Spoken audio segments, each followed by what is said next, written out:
சிங்கமுனரி பக்கம் ஓட்டு கேட்க போன அமைச்சர் பெரிய கருப்பனுக்கு மஞ்சு விரட்டு ரூபத்துல ஒரு திடீர் சவால். நாங்க பாரம்பரியமா நடத்துற மஞ்சு விரட்டுக்கு உங்க ஆளுங்களே கோர்ட்ல தடை வாங்கிட்டா எப்படின்னு ஊர் மக்கள் அமைச்சருடைய காரை வழிமறைச்சு முற்றுகை நடத்திட்டாங்க.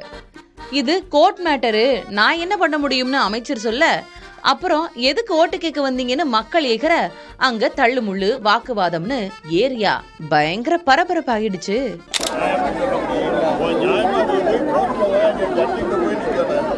ஆனா நீங்க கேட்டு சொல்லணுங்கிறாங்க. நான் எவ்வளவு பேசி பார்த்துட்டேன். நான் கோர்ட்டுக்கு போங்கன்னு சொல்லிட்டேன்.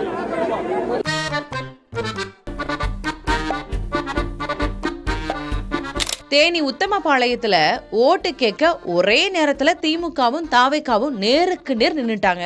நாங்க தான் முதல்ல வந்தோம்னு இவங்க, இல்ல இது எங்க டைம்னு அவங்கன்னு மாத்தி மாத்தி சண்டை போட்டுக்க கடைசியில போலீஸ் வந்துதான் சமாதானம் செஞ்சாங்க. அப்புறம் என்ன, திமுக வேட்பாளர் கம்பம் ராமகிருஷ்ணன் வழிவிட தாவேக்காரங்க பிரச்சாரத்தை ஆரம்பிச்சாங்க.